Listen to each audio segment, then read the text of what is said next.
Malawi vice president killed in a plane crash. UK economy flatlined in April. Heat wave in Greece halts visits to Acropolis. EU announces higher tariffs of up to 38% on Chinese EVs. Austrian Airlines planes nose damaged during severe hailstorm. Jin from K-pop group BTS finishes military service in South Korea. Hello, I'm CJ. Thank you for joining us on Funday News. It is Thursday, June 13th, and here are your top stories. The Malawi government said Wednesday that Vice President Salaw's Chilima will be honored with a state funeral after he died in a plane crash along with 8 other people. The president announced 21 days of national mourning on Tuesday when the wreckage of the small military plane carrying Chilima and a former First Lady was discovered in a mountainous area in the country's north. Chilima was 51 and had been vice president since 2014, having served a first term in the role under the former president. The president said everyone was killed on impact when the twin-propeller aircraft went down in a hilly, forested area in bad weather. The victims included former First Lady Shanil Jumbiri, the ex-wife of former Malawian President Bakili Mulazi.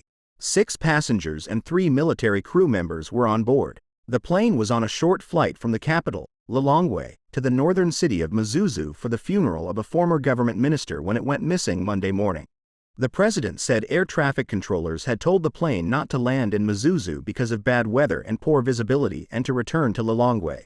Air traffic controllers then lost contact with the plane and it disappeared from radar. Hundreds of soldiers, police officers, and forest rangers searched for more than 24 hours before the wreckage was discovered in a forest plantation south of Mzuzu. Official figures showed Wednesday that the British economy failed to grow in April, in a blow to Prime Minister Rishi Sunak, who has made the return of growth and a generally calmer economic backdrop a central pillar of the Conservative Party's election campaign. The Office for National Statistics said wet weather dampened consumer spending and construction during the month. After a 0.6% growth in the first quarter, the flat monthly reading has been highlighted by Sunak in his campaign, though opponents may use it against the Conservatives in the lead-up to the July 4th election, despite such figures being vulnerable to short-term factors. While Treasury Chief Jeremy Hunt insisted the economy is turning a corner, his opposite number in the Labour Party, Rachel Reeves, said the economy has stalled. The latest growth figures come a week before the next round of inflation data and the Bank of England makes its next interest rate decision. Hopes within the Conservative Party that the bank would lower its main interest rate from the 16-year high of 5.25% have diminished after inflation failed to fall as much as hoped in April. Though inflation is down at an annual rate of 2.3%, it remains slightly above the bank's target and is expected to tick up slightly in the coming months. High interest rates, which cool the economy by making it more expensive to borrow, have helped ease inflation, but they've also weighed on the British economy. Authorities in Athens announced the closure of the Acropolis for 5 hours on Wednesday due to heat wave temperatures that also shut many schools.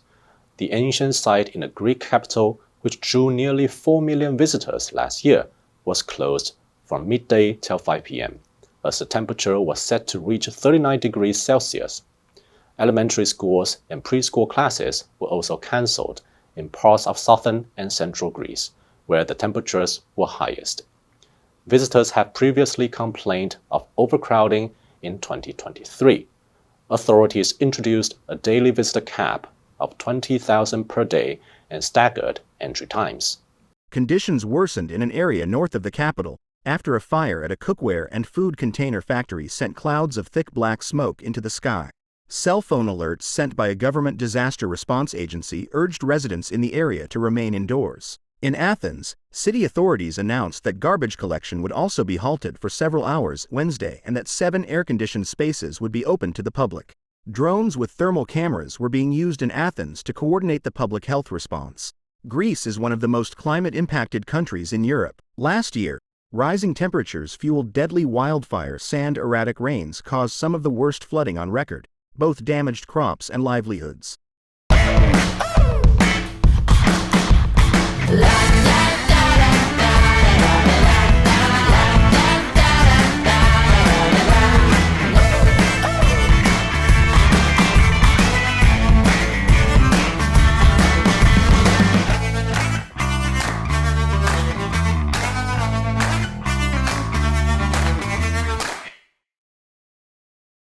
The European Union on Wednesday said it would slap higher tariffs on Chinese electric vehicle imports, which it found benefit heavily from unfair subsidies, and pose a threat of economic injury to EV producers in Europe. On a preliminary basis, the EU Commission, the executive arm of the EU, concluded that the battery electric vehicles value chain in China benefits from unfair subsidization and pronounced that it is the EU's interest to impose provisional countervailing duties on BEV imports from China. The additional tariffs result from an EU probe that began in October. The duties are currently provisional but will be introduced from July 4th in the event of unfruitful talks with Chinese authorities to reach a resolution. Definitive measures will be placed within 4 months of the imposition of provisional duties. Valdis Dombrovskis, the EU Commissioner for Trade, told CNBC on Wednesday that the investigation was based on facts and evidence, and added that engagement with Chinese authorities and stakeholders about potential solutions was ongoing. A spokesperson for China's Ministry of Commerce on Tuesday said that the EU decision lacked factual and legal basis and was a protectionist act. The bloc is imposing a 38.1% tariff on battery electric vehicle (BEV) producers who did not cooperate with its investigation, and a lower 21% duty on carmakers in the Asian country who complied but have not been sampled. Hail severely damaged an Austrian Airlines airplane's nose and cockpit windows during a flight from Spain to Austria after the flight encountered a thunderstorm cell. Flight OS 434 from Palma de Mallorca, Spain to Vienna on Sunday encountered a thunderstorm cell during its approach to its destination. The cockpit crew said the cell was invisible on the weather radar, and a Mayday distress call was made. The hail damaged the 2 front cockpit windows, the aircraft nose, and some coverings.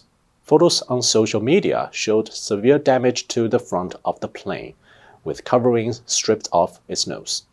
The airline said the plane was able to land safely at Vienna International Airport, and all passengers were unharmed.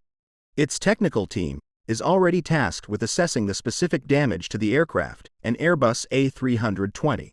The airline said, "The safety of our passengers and crews is the top priority for Austrian Airlines." The incident comes just weeks after a 73-year-old British man was killed during intense turbulence on a Singapore Airlines flight from London to Singapore. In a Facebook post on Friday, the airline said it would pay $10,000 to those who sustained minor injuries. For passengers with more serious injuries, the airline is providing an advance payment of $25,000 to address their immediate needs, and further discussions to meet their specific circumstances.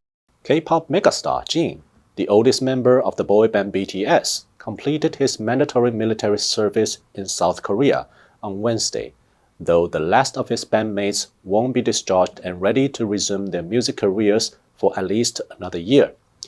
In an emotional reunion that was live-streamed, Jin, 31, was greeted with flowers by most of his bandmates outside an army base in the northern province of Yeongcheon, where he has served for 18 months. Rapper RM even played a section of their 2020 hit single, Dynamite, on the saxophone.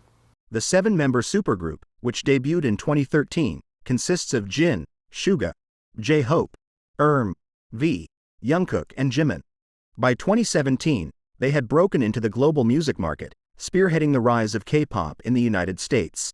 That momentum was interrupted by South Korea's requirement that all able-bodied men between the ages of 18 and 28 serve 18 to 21 months in the military or equivalent civilian service. South Korea is still technically at war with North Korea, after the 1950-53 Korean War ended with an armistice rather than a peace treaty. Exceptionally skilled athletes and artists are sometimes exempted from military service, and supporters have argued that BTS members and other K-pop stars were equally valuable cultural ambassadors for South Korea. Lawmakers disagreed, but they allowed the pop stars to delay enlistment until age 30. And that's all for today's Funday News. Be sure to tune into Funday News from Monday to Friday and click the link below to join Funday for free. I'm CJ, your host. I will see you next time.